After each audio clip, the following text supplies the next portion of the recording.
so that how you Yeah, say it, Groctopus. Groctopus, where he leverages experience to drive growth and innovation for his clients. All right, so take it away. Thank you so much. I hope I can live up to that great introduction. I'm going to share. Oh, by the way, I'm going to watch the chat, and if there's anything that I Thank you. think we need to cover, so you can ignore chat. I get super easily distracted. As I'll say in my introduction, I'm very ADHD. So ideally, I'd love to answer questions at the end, and I'm definitely going to hang around for a while at the end to handle questions.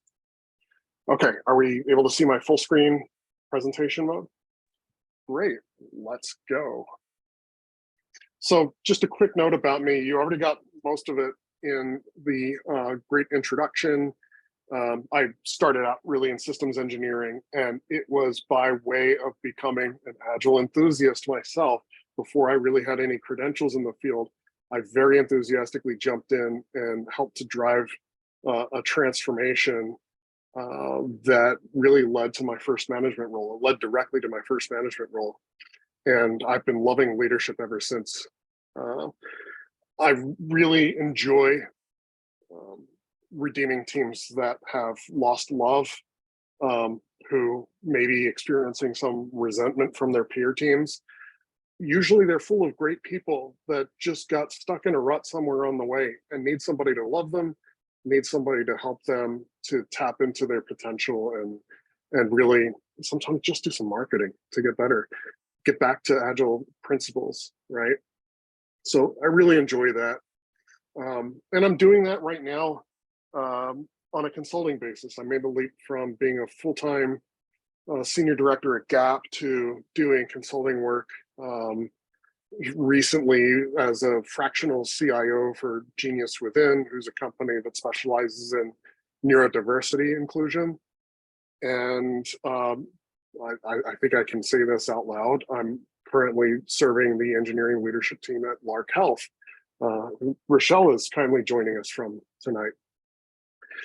By way of the neurodiversity topic that we're going to talk about tonight, I am also openly autistic. I'm ADHD, and I've picked up along the way complex PTSD.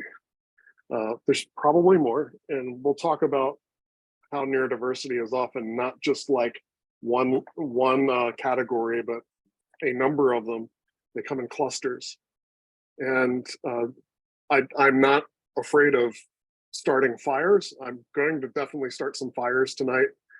And I'm going to start by saying dogs are better than cats. So it's probably going to help to start out with what's neurodiversity. This gets shared badly by a lot of people who are new to the field. I think of them as colonizers.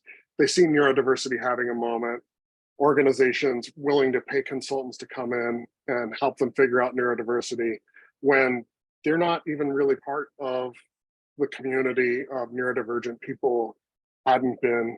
Maybe they read a Wikipedia article or did something with ChatGPT and decided, I'm going to hang my shingle and get into this space. And they always share it wrong. They share it wrong. So the authoritative source comes from a sociology paper written by Judy Singer. Judy is neurodivergent herself, and she did really the foundational research in neurodiversity. And what she says here is neurodiversity refers to the virtually infinite neurocognitive variability within Earth's human population. Points to the fact that every human has a unique nervous system with unique combinations of abilities and needs. I want you to remember that abilities and needs because it's going to be a recurring theme tonight. What I think is really fascinating here, Judy draws a direct connection between her view of neurodiversity and biodiversity. And biodiversity is really usually used to talk about how species interact and benefit one another. So I like to call it strengths and needs. We go back, Judy says abilities and needs. I like to say strengths and needs. I think they counterbalance each other really well. And if you fall asleep after this and forget everything else that I say tonight, please just remember, this all comes down to everybody having strengths and needs. So by way of illustration, I've got Jackson Pollock here, a famous painter doing his work. You can see he's in a large working space. His canvas is so large, it has to be on the floor. It can't be up on a wall. And he has a real strength, a gift for painting expressively using the splatter method. But he has a need for a large, solitary workspace to do his best work. He can't really do this in a cramped, confined space. He can't really do this with other people looking over his shoulder and talking to him while he's working. So neurodiversity includes the whole range of human neurotypes. It includes people like me who are autistic and ADHD.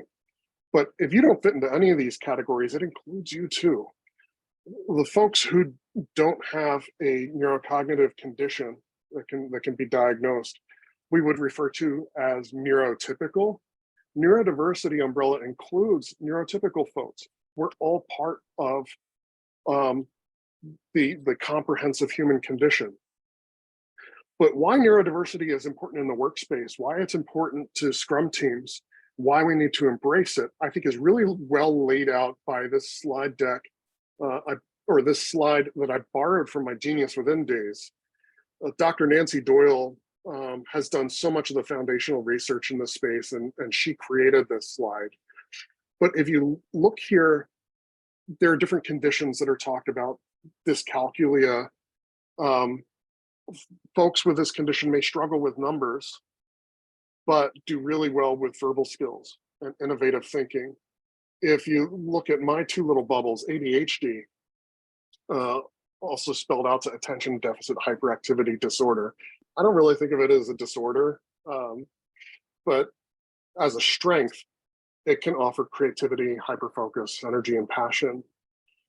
But on the autistic side, it can offer concentration, fine detail processing, and memory. Then there are side benefits that can overlap with other conditions. So like autistic people, very often honest to a fault. Biologically, we're just not wired to lie. We're compelled to tell the truth, and it hurts to lie. We're not good at it. Sensory awareness is sometimes a kind way of putting it. We can also be oversensitive to sensory stimulation, which is why when you see an autistic child in a supermarket and there's so much going on with the flickering lights, the hustling and bustling of people, the sounds, the smells, they may break down and have an autistic overwhelm experience that could involve like lashing out in some way.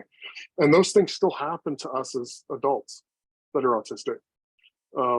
We often call them meltdowns, and it's something that we have to spend a lot of our workday guarding against, like actually curating a sensory experience that keeps us from overwhelm. So another couple of interesting bubbles on here. There's mental health, and you can't swing a stick without finding somebody that you're working with that's probably being treated for a mental health condition, and that's okay. Mental health is part of a person's overall health experience, and that may also come with greater sensory awareness and also a fair level of resilience. It's really hard to move through this world as a traumatized person and not build up some kind of resilience to hardship. But that resilience can be used as a strength as well. And then there's acquired neurodiversity. A great example of this is through long COVID. And we found recently that folks with long COVID may have picked up some cognitive disabilities that also come with strengths. Like when you strip away some of the cognitive abilities from one space, that may create new strengths in innovative thinking. And again, like in mental health, the resilience factor.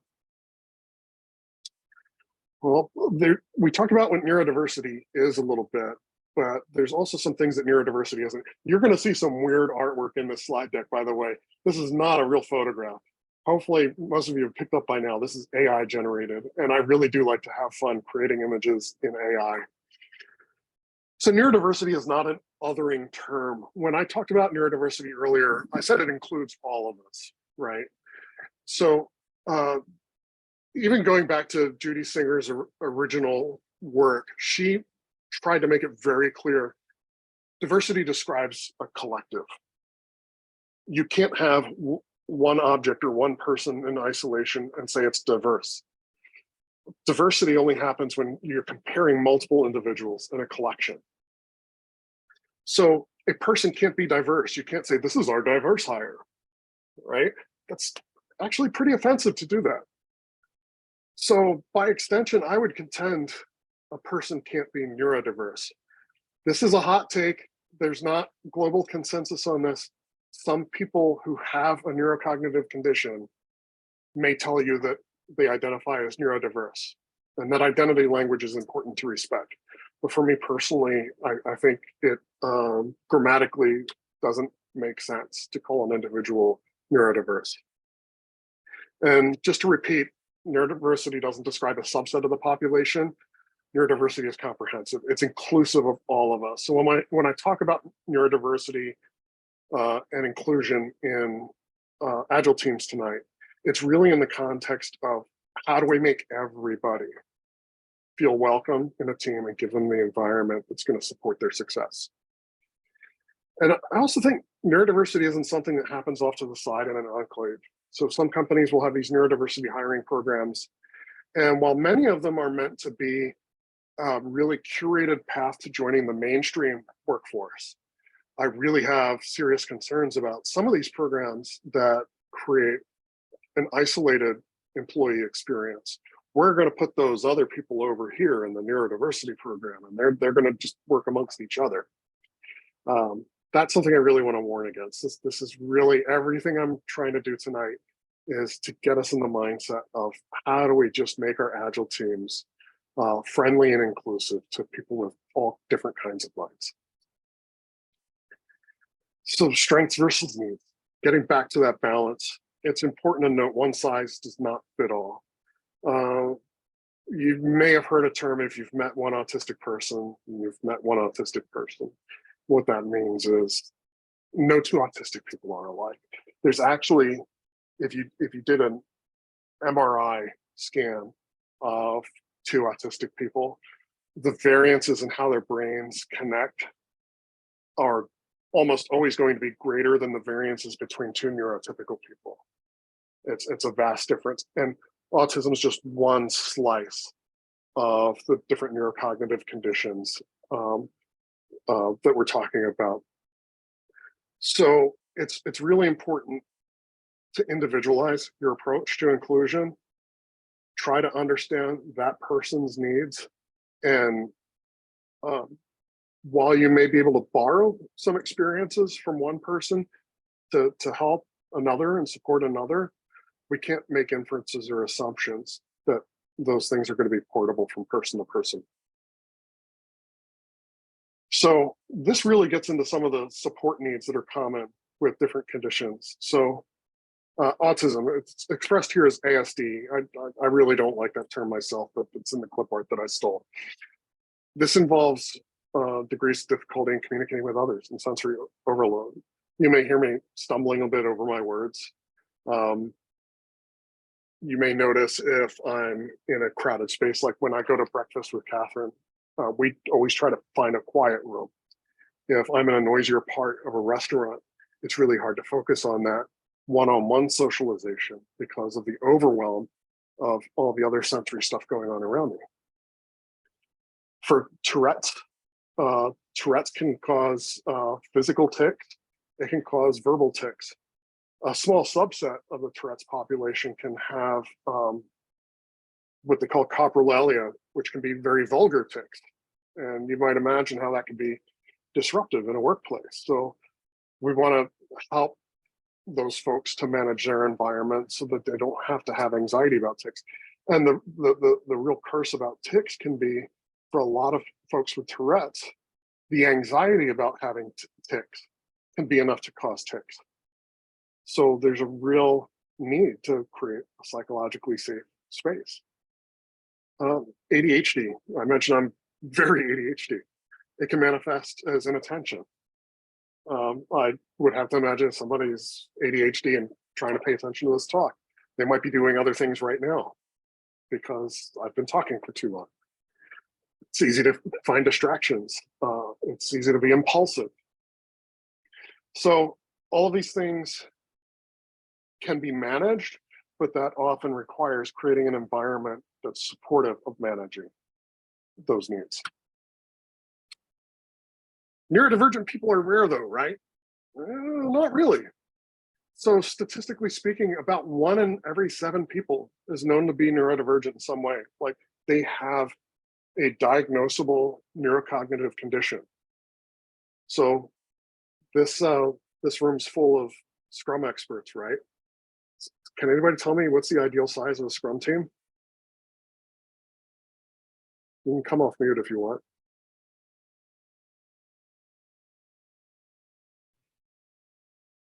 6 to 8. Dunbar's number 5 plus or minus 2.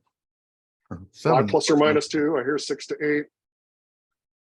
So you can imagine 8. if we just took 8. Okay, so if we took a cross section of the population, and we're being inclusive of that cross section of the population, you can imagine there's a pretty good chance every Scrum team's got somebody that's neurodivergent, at least one. And that's without getting into the fact that a lot of neurodivergent people are drawn like moths to a flame in the STEM fields. So while it's 1 in 7 in the general population, it's probably much more than that in technology organizations. Almost every Scrum team or every Agile team that you're coaching or you're Scrum mastering for probably has at least one neurodivergent team member.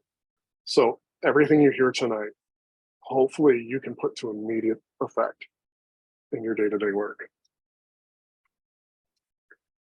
So if you want to really dig in to numbers, it can be really fascinating.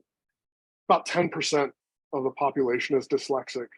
They may have a hard time with written materials. And there are adjustments that you can make that make those written materials easier for them to consume.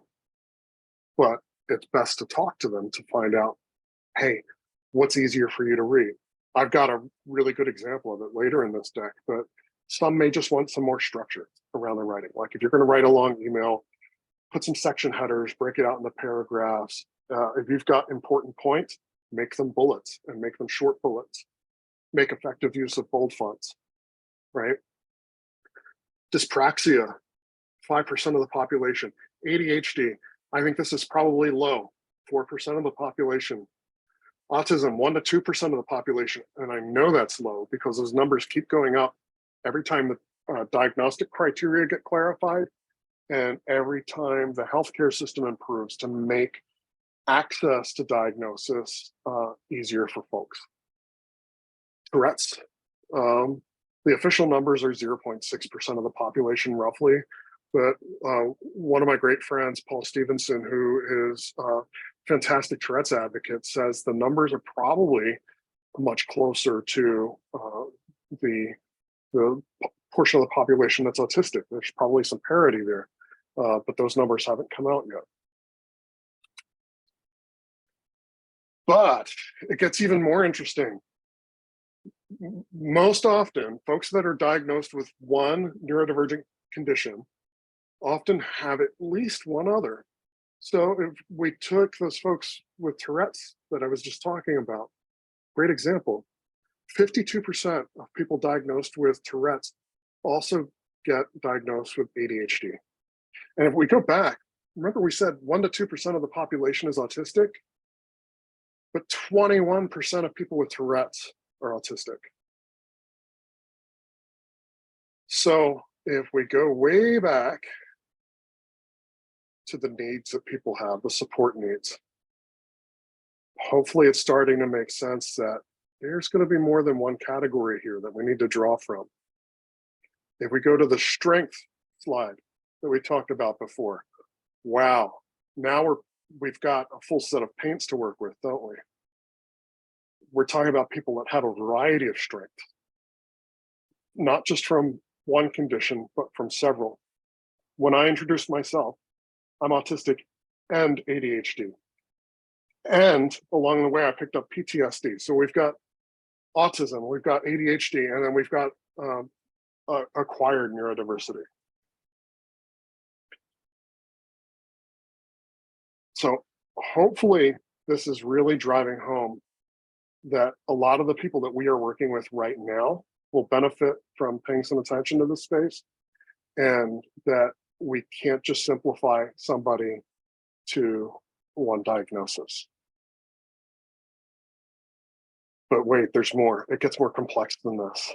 I want to introduce you, if you don't already know, Kimberly Crenshaw. She's not the only one working on intersectionality, and I don't think she even started it, but she's arguably done the most work to put this in the public awareness. Intersectionality was used really, I think, initially to talk about the experience of being a Black woman in America. That there are things that are true about being Black in America, which can be compounded by also being a woman in America. But intersectionality really talks about the effects of being part of multiple marginalized communities and how those play off of each other, can amplify each other. One of my other dear friends, who I really need to introduce to Catherine sometime, you've heard this name before, Wesley Wade. Wes Wade is another good friend of mine. I interviewed him for my podcast a few years ago, and he told me something that just blew my mind. He said, being a Black man, or I'm sorry, being ADHD is an accelerant to the Black experience for me. Being ADHD is an accelerant to the Black experience for me. So we talked about neurodiversity, but folks may be part of other marginalized communities as well. And that may have a modifying effect on the experience. So hopefully, again, we can make it clear that just because, like, hey, you know, a middle-aged white man who's autistic, and I have strengths and needs, but I also have privileges. And if you meet a woman, a white woman who is also autistic, she may have a very different experience just because of being a woman. And if you meet a Black woman, she may have a very different experience from the white woman being autistic. I had to get some Star Trek in here because I'm a huge fan.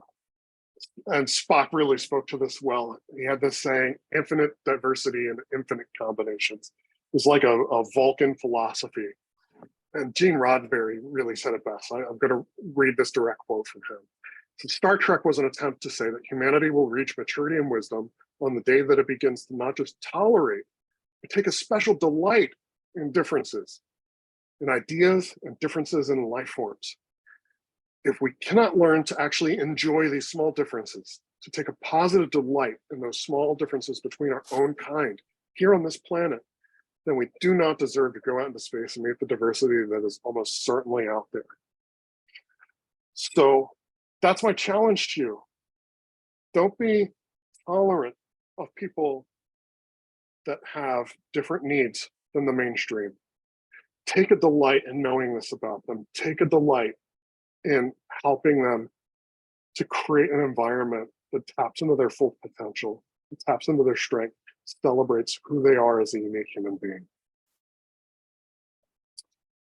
All right, I hope everybody's got their Kevlar skivvies on, because I might provoke some outrage. Some people are gonna be okay with us, but I'll start with a softball. We say that individuals and interactions are more important than processes and tools. I want to draw that point home, because if we have a process that undermines these very individuals that we're talking about, and hopefully you're already thinking about people that you know of on your teams. You're probably already thinking about somebody who's like maybe they're a complainer, maybe Hey. they keep, what's that? Oh, I'm so sorry. I So- didn't realize I was not mute. Okay. So you may already be thinking of somebody like, they're always asking for special treatment. Why are they asking for special treatment? Hopefully now you're thinking of that person in a different light right now. And I want to point out, if we believe in the Agile Manifesto, if we believe in valuing one thing above another, the processes and tools that we create around us are important, but those individuals and interactions are more important. So dig in a little bit to that person who's expressing a need for themselves, and see what you can do to adjust the process or adjust the tools to support the strengths of that person. Right, here's where I have my biggest hot take. And if I were in a room with all of you, I might want to have bodyguards around me. Let's talk about the principles behind the manifesto. This is another easy one, but after this is harder. So we want to build projects around motivated individuals by giving them the environment and the support that they need and trust them to get the job done. So if we agree after this conversation that everybody has strengths and everybody has needs, not just neurodivergent people, but everybody has strengths and needs. And hopefully we're starting to see that those strengths or needs may appear on the outside to look outsized to other team members. So somebody who's ADHD may seem like a fire hose of productivity. They may seem like we've heard about 10x developers when they're hyper-focused on something. Well, in the age of COVID, a lot of ADHD folks have been able to work from home, like I have, in environments that we've created for ourselves that help to focus our attention on the things that are important. Like I have more of my desk space surrounded by STEM toys, which I'm not going to play with because they're noisy, but they help me to focus. And if I were playing with this in a shared office space, the person in the next seat would probably be upset with me because of the noise. The needs that these folks have may also appear to be outsized compared to, yes, the Lego. I see that Catherine's got a Lego brick that I 3D printed for her. Huge print, or huge Lego brick. You can't consistently tap into the strengths of these folks without also equally consistently supporting their environmental needs. Can't just be from time to time. If you want consistent performance, the support's got to be consistent. But it's not just the right thing to do. Also legally required. If you're an employer, you're legally required to make reasonable adjustments for folks who identify as being disabled. Here's the thing though, a lot of neurodivergent folks aren't going to come out. They're not going to self-identify. There's a lot of public stigma still. There's a lot of risk that comes with identifying. So they may express their environmental needs without really telling you their personal business. Well, not everybody's going to be as outspoken about their diagnosis as I am. All right, here's the Kevlar underpants slide. In the 12 principles, it tells us the most efficient and effective method of conveying information to and within a development team is face-to-face conversation. I would like to stroke a red pen through that line because it is what I would call ableist, which really means it gives favoritism, it gives special bias to people who are abled or people who are not disabled. I would say that, yeah, for a lot of people, face-to-face conversation is probably the most efficient and effective method of conveying information. But is it for everybody? For an autistic person, probably not. It's going to be really individualized.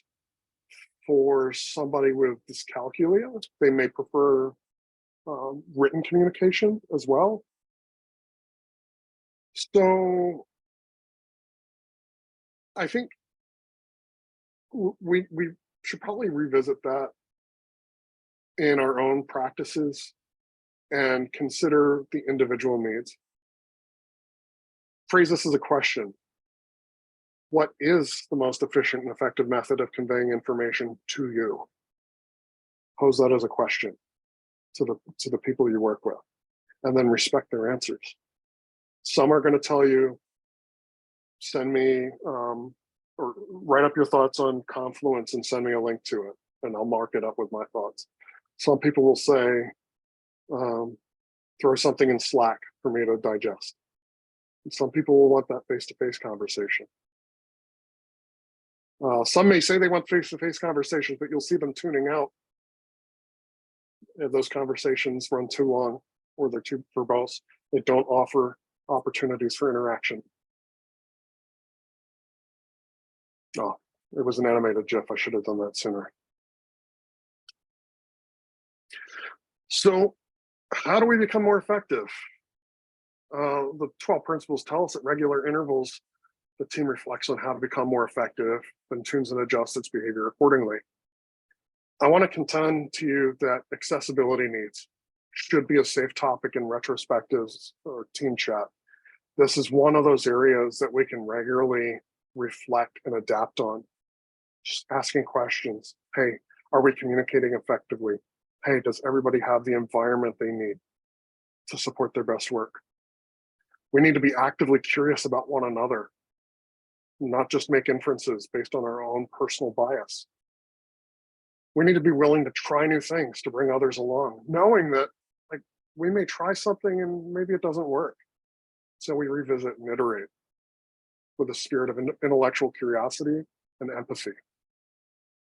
And those needs can be really variable for some.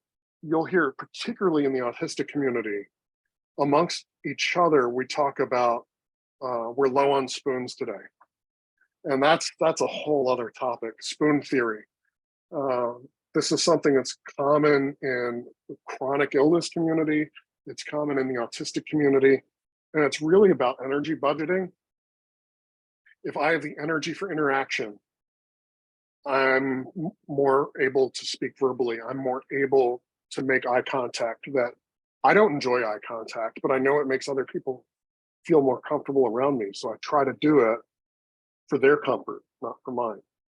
But if I'm low on spoons, if I've got a low energy level, I may listen more than talk. I may be able to write much more effectively than I can speak. So I switch over to Slack. And that's common, particularly in the autistic community, for those energy levels to be very variable. I think also it might also be an ADHD thing. I know it is for me, but a lot of us, like we take meds to manage ADHD. I take Adderall every day. So I take basically a legal lab created amphetamine, which creates focus for me. But that creates a cycle in my day where when the amphetamine runs out, I actually go into almost like a brain fog for a little while until it's out of my system. And I think those variabilities can exist for a lot of folks in this space, particularly if you ask them to work outside of their normal schedule. If you ask somebody for like a 5:30, 6 o'clock meeting, or you pull an all-nighter, these folks who are managing their conditions through medications may no longer be able to function well. It may actually be embarrassing, humiliating to be seen beyond the window of their effective medication use. So something to keep in mind. So call to action for all of you. Be an active ally. I'm going to send these slides out because it's got a link in here. There's this great website called the Guide to Allyship. And it's an open source document that really is just meant to help people to do more than just say, I support autistic people. Well, it's great to say that, but you really have to prove it. You have to show it. How do you show it? Don't go in there half-cocked. Don't go in there thinking you know how to do it. I really suggest this is great for supporting folks from any marginalized community that you're not a part of, is go check out the Guide to Allyship and even consider maybe introducing it at a team level and talking through it together and trying to see, like, hey, what can we do? How can we adjust our process to be more inclusive?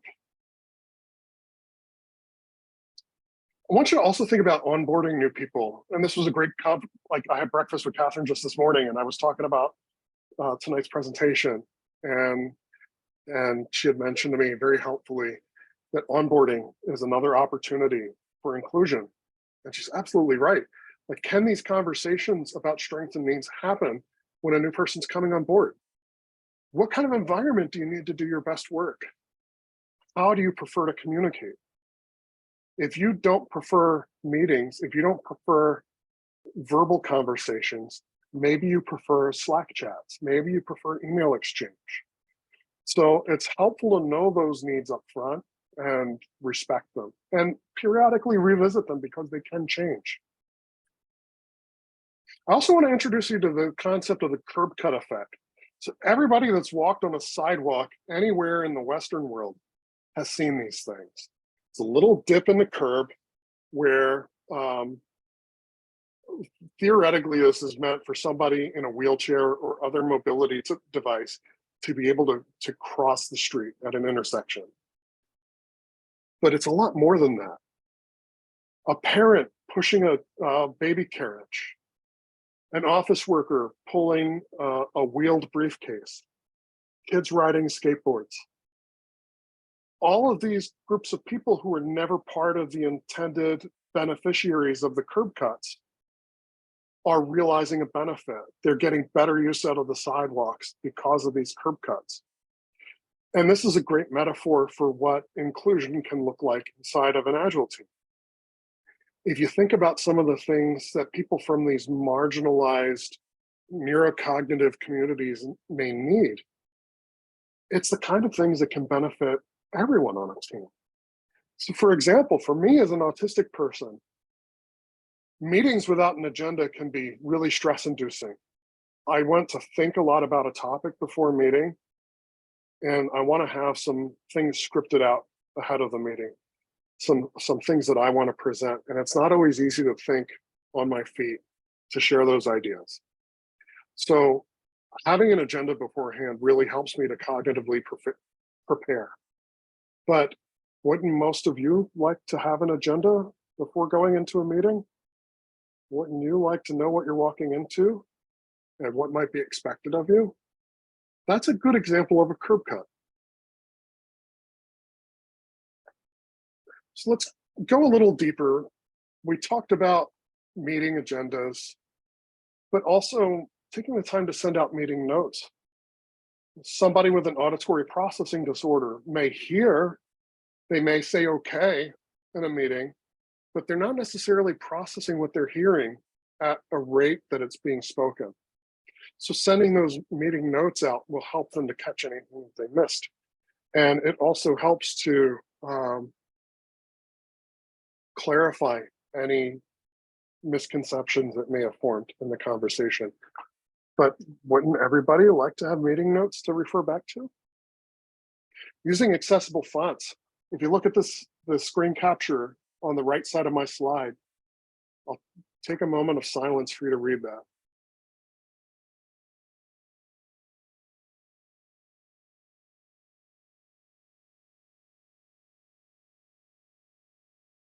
So everybody can unmute and speak up or use the chat if you prefer. Did you find yourself reading through that really fast, unusually fast? Yes. I think so, but I don't know if it's because you said so. Yes. But I think I did. So this actually takes advantage of the brain's ability to fill in gaps. And this is a really new way of writing. I think it only came out like a year ago. And while this has great benefits to people who are ADHD and may struggle to focus on reading long text, or people with dyslexia who may just struggle to read words, period. Both of those groups get immediate benefit, we find, using this kind of typeface. It's called bionic reading, and there's actually a product around it. But I think this is also something that benefits the broader population. So like, why wouldn't we do this? So if you're going to send out your meeting notes, consider running it through a bionic reading app on a website. There's actually, if you're ADHD or you're dyslexic and you're here now, VS Code, Microsoft's product, VS Code, has a plugin that will do this for you. So it will actually create this typeface in your code so that you can read your code or other people's code more easily. There's also some fonts are more accessible than others. Like most of us can read most fonts equally well, but there are some fonts that are preferred by dyslexic folks. That makes it a lot easier for them to read. So hopefully you're seeing here flexibility in communication methods is something that can bring more people along for the ride and make them equal members of the team. So those of us of a certain age may know immediately where this comes from. For the folks who haven't earned their gray hairs yet, it's Chevy Chase in Saturday Night Live portraying President Gerald Ford, who is known to be clumsy. And Chevy Chase basically got his career off the ground by mocking the clumsiness of Gerald Ford. But he also kind of shot his career in the face by being insensitive to marginalized groups of people. He basically got booted off the show Community. Fantastic show. He basically got booted off of it by, I don't know if I could say this here, but I'm going to say it. He was an insensitive prick to his coworkers.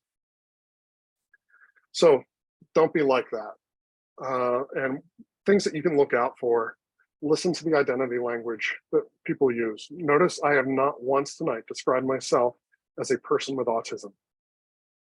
That language does not come from autistic people. It comes from the medical community, and it's amplified by non-autistic parents of autistic children. But if you talk to folks from the autistic community, I'm not going to say that 100% of us identify as autistic people, but it's something north of 80% in almost every poll that you'll find. There's a strong bias in favor of identity first language, what we call identity first language versus person first language. But it's important to note that not everybody has the same experience. So listen to the language that somebody uses to identify themselves and use that language choice when you're speaking with them. When I talk to somebody who says that they're an Aspie, they have Asperger's, that diagnosis doesn't even exist anymore. And it's a really controversial diagnosis because it ties to the Nazi regime in World War II. But if somebody identifies as an Aspie, I try to hold my nose a little bit and respect that because that's that person's identity. So also assume competence, assume agency. You don't have to go to a doctor. You don't have to get a doctor's note to make adjustments for somebody. That person has navigated life as an adult, and they know how to take care of themselves. So assume if they tell you what they need to do their best work, they probably know what they're talking about. So the other thing too is there's a bit of hubris in a lot of workplaces where a lot of us feel like we have to fully understand somebody's experience to adjust to their needs. If you're not an autistic person, you're probably never, ever going to understand how an autistic person's mind works. Even if you are an autistic person, you may never, ever understand how another autistic person's mind works. So get really comfortable with the idea that you're just not going to know, and that's okay. And another kind of hot button topic is superpowers. It happens a lot in this space. It's a delicate subject. some, not all, neurodivergent people do describe themselves as having a superpower. And for my AI art fans here, can anybody pick out what this is? So, oh my gosh, what did I just bring forward on his name? Is it supposed to be Nicolas Cage? Nicolas Cage. Nicolas Cage, yeah. Nicolas Cage is Thor. I was gonna say And- as Thor. And hopefully that's an absurd idea to most of you.